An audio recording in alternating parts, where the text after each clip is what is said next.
Hi folks, and welcome to Hanbleceya Ranch. My name is Jason, and along with my wife Jennifer, we left Chicago in the summer of 2021 and we came out here to the beautiful state of Maine to start our own off-grid homestead. So what does off-grid mean to us?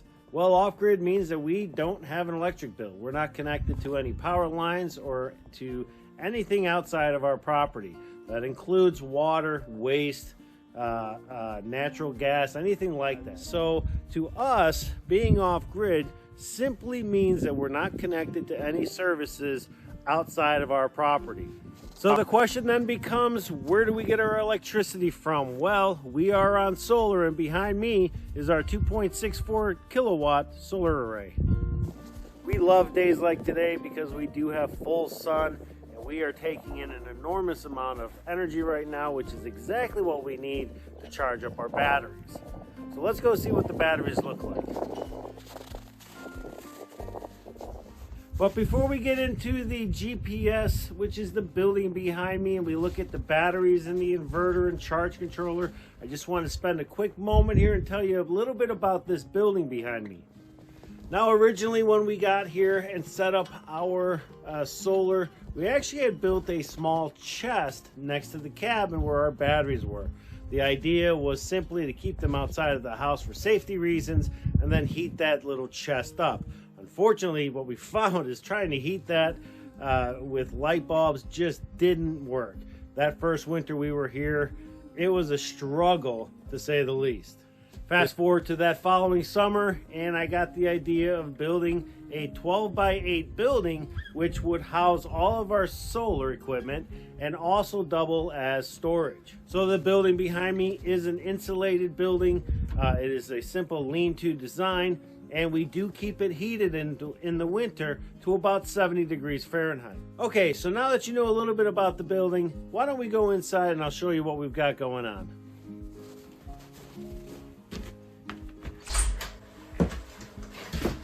It's cold outside. I think right now it's like 12 degrees.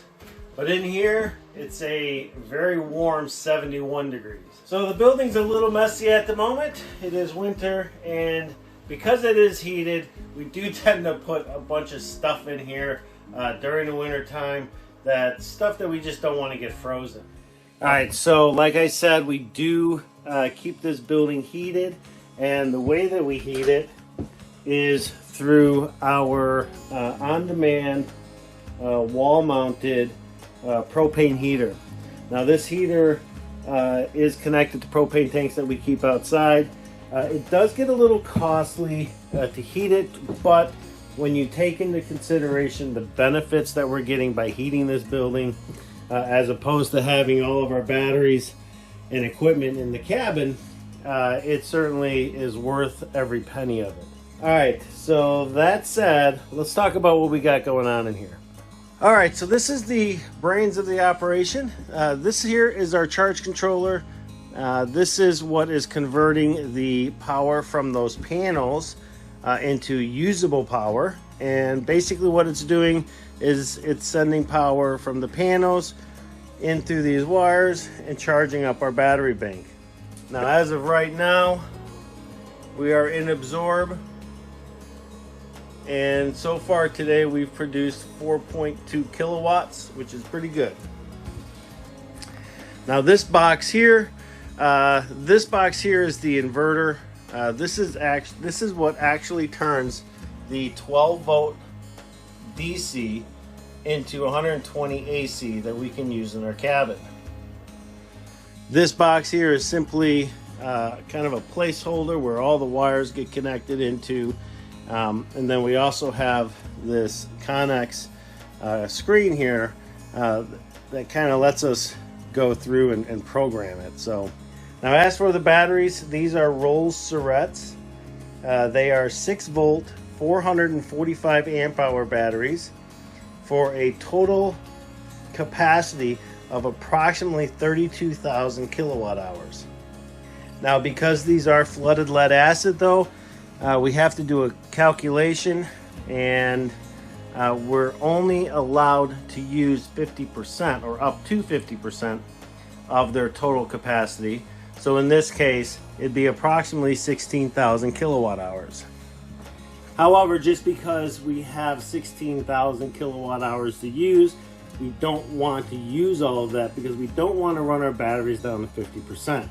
So typically what will happen is we'll run them down maybe 4,000 or 5,000 watt hours, and then we'll get them charged back up, either completely full, or if we don't have a lot of sun, the batteries will simply charge up as much as the panels can produce, and then we'll go on to the next day and just repeat the cycle. Now, because of the type of batteries we have, the manufacturer does recommend that we go to float at least once a week or once every 7 to 10 days. Oh my gosh, it is very hot in here, and I am wearing this thick jacket and I am getting warm.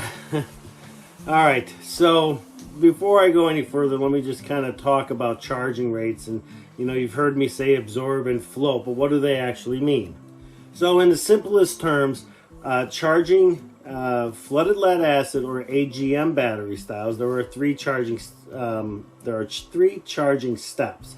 The first one is bulk, and that'll typically get you to about 80% capacity. It's really throwing everything it has at the batteries to get it up to 80%. Once it gets to 80%, it switches into what we call absorb, or the absorption charging step.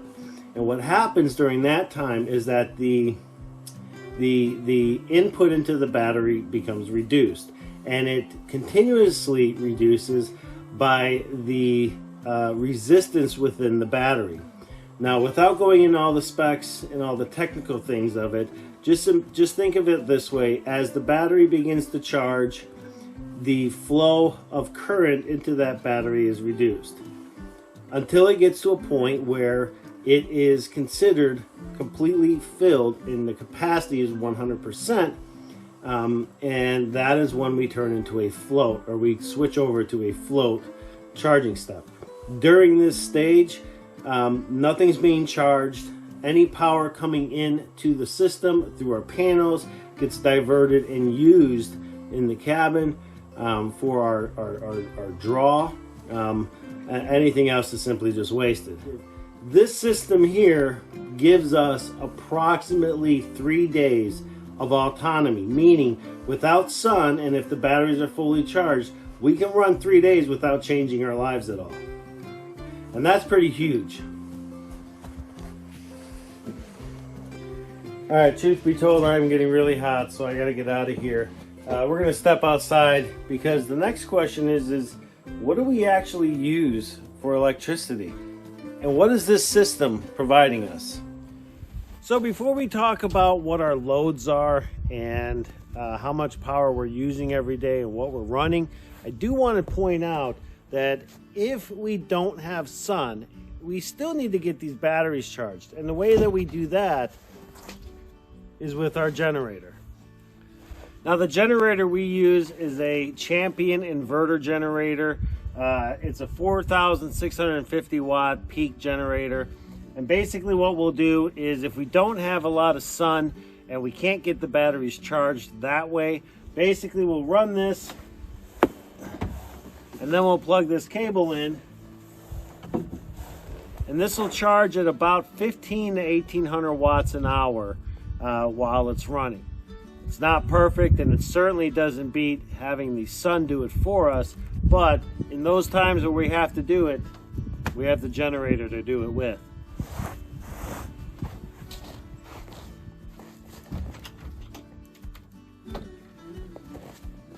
So as I said, we do live off-grid here in Maine, but when I say off-grid, I don't mean primitively. Let me show you what I'm talking about.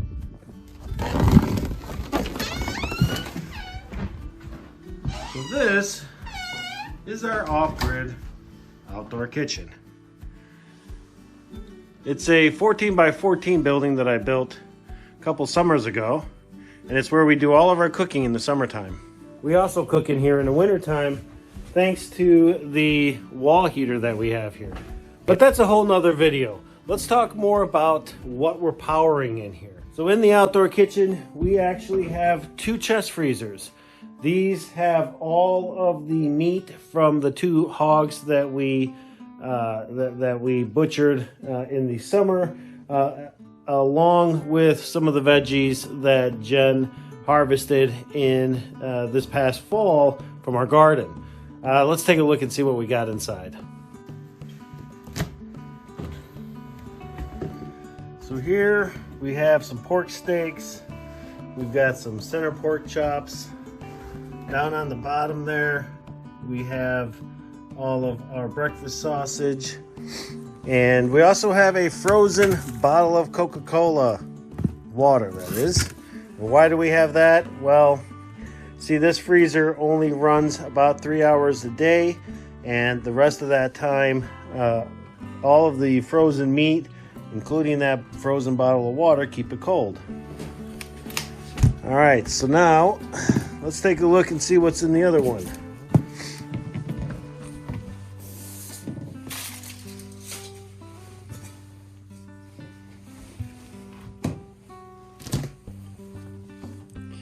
Now this one has more meat, but it also has, like I said, some of the veggies. Got some corn cob here.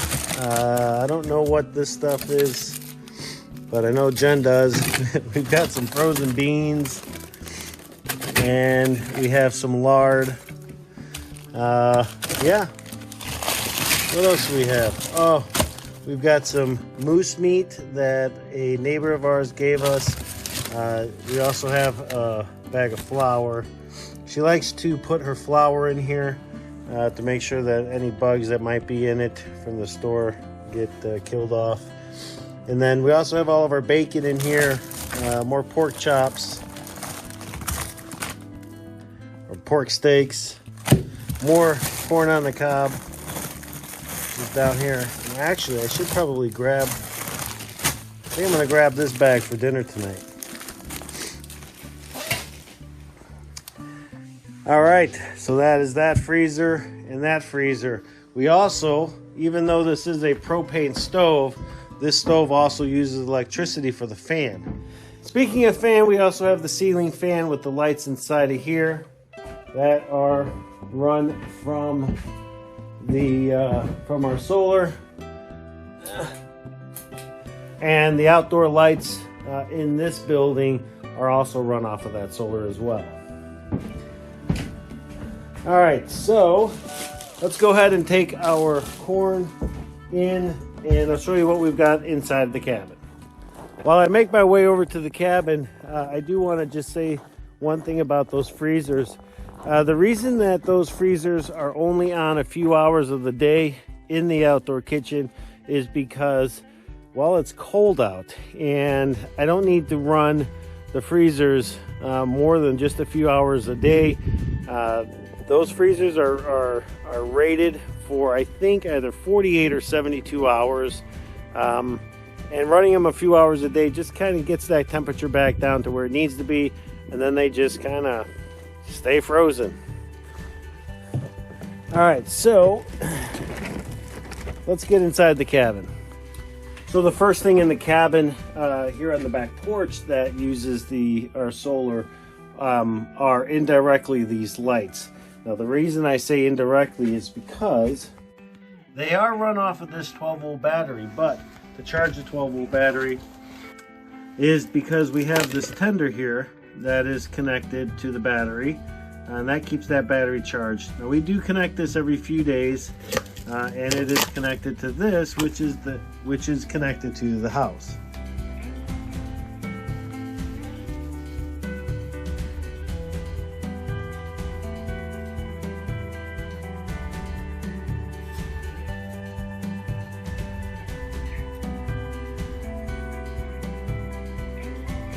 Hi, Matcha. Hi, baby. What you doing? What are you doing? Oh, my goodness. Here's Mr. Whitco. He's unfortunately has to have the cone of shame on for at least a few weeks. He cut his one of the pads on his paw, so the poor baby is just kind of miserable right now. All right, so now that we're in the cabin, I'm going to go over some of the things that we run on electricity. And this is all of the things I'm going to show you here are things that run off of the solar that we just talked about. Now, some of these items, even though we use them, they don't stay plugged in, and I'll kind of show you those, and I'll go through those with you. But we have our TV, and we have a DVD player, along with, we have a surround sound. We don't have the back speakers on, but we do have the front speakers. And all of this stays off unless we're watching TV, because with the clock, with the light, there's a little LED light that sits on the television here. All of that stuff is a load, and we want to reduce the amount of load on our system so that we're only using the power that we need. When we do get ready to turn on the television here, we basically have this strip right here. We just turn it on, and then we watch our TV. We also have a coffee maker that we use along with our batteries. And then, you know, obviously all the lights in the cabin as well. We do have some under the shelf lights here that turn on like that and turn off like that. I know it's a pretty big misconception that you can't have a microwave on solar, and in a lot of cases that is true. However, we do have a microwave here. We do keep this unplugged unless we're going to be using a microwave. Now this is a low wattage microwave. I think it runs 1,000 watts when cooking on it. Now we don't use this for more than maybe 4 or 5 minutes at a time. So we won't do any defrosting in here. I think the longest that we've ever used this for like a bag of popcorn. And then there is the refrigerator. This is a small refrigerator, 7 cubic foot. But it works for us. And we do have a Marine in our family. We love our Marine, and I guess this is a good point. Oh my gosh, Matcha, what is she doing? What are you doing? What are you doing? This is my pillow. You nutty girl, what are you doing? What are you doing, girlfriend? As I was saying, this is a good point for me to tell all of our veterans out there in active duty, we appreciate you folks, and we just want to thank you for your service. So in our hallway, we have one fan on that side, one fan on this side. This one here blows into this cabin. This one here blows into that cabin. And the reason we have these fans in the hallway is it allows us to better utilize the heat when we're running the wood stove in here or the wood stove in the back cabin. We can just, you know, move air around the house better because the way the cabins are set up, you know, we've got this cabin and then we have this cabin with this little hallway connecting the two. Airflow between them can become difficult, but with these fans, it makes a world of difference. And we also have a ceiling fan in our kitchen along with the lights here. And we also have a ceiling fan with lights in our den area as well. One of the biggest draws that we're gonna have is actually our well pump, which is right here. And this pump is an RPS 400. It is originally designed as a solar pump to be used with solar panels, but we have a converter here and we've converted this to run off of the 120. It is a low wattage pump. If you want more information on it, again, it's an RPS 400. And if you have any comments for it, just drop them in the comment section below. The other thing that uses electricity is our instant hot water heater as well. And then we also have our dryer, which is a propane dryer, but it does still use electricity to move for the motor in the drum. And then we also have the washing machine as well. Overall, we do use a lot of the same appliances and items that anybody could find in any home across America. We may use them a little differently. For example, our freezers we don't leave on, 24 hours a day. During the winter time, we only run them for about 3 hours a day. During the summertime, we'll run them, but we have a lot more sun during the summertime, so it's not much of an issue. The TV, the coffee maker, the microwave, some of the other smaller items, we have to keep those unplugged because, again, all those little lights that stay on, the clocks and things of that sort. That's all using electricity. And when we're on solar, we have to be very, very cognizant and mindful of the wattage that we're using. So when we go and buy, you know, new appliances or new items, we have to be able, or we have to look into what the load rating is. And when I talk about load rating, I mean how many watt hours is it using. Overall, we consume about 4,000 to 4,500 watt hours a day. When we do the math and we go back to what our capacity is with our batteries, again, it does give us about 3 days of power. Now, having said all that, there are some limitations to it. Even though we have the generator and we can run that generator if our batteries are low, the reality is we can't have a electric dryer. We can't use things like crock pots or a wok, simply because they need to be on for way too long and they consume an enormous amount of electricity. So one of the other things that we had back in Illinois that we wouldn't want here are those warming plates for like candles and so forth, simply because they're just using a lot of wattage over a long period of time, and that's just something we can't afford to do. All right, folks, well, that will do it for this video. If you have any questions on the system that we're using or on any of the appliances that we're using, please feel free to drop those in the comments below. So if you like this video, please hit that like button, hit that subscribe button, and we will see you folks on the next video.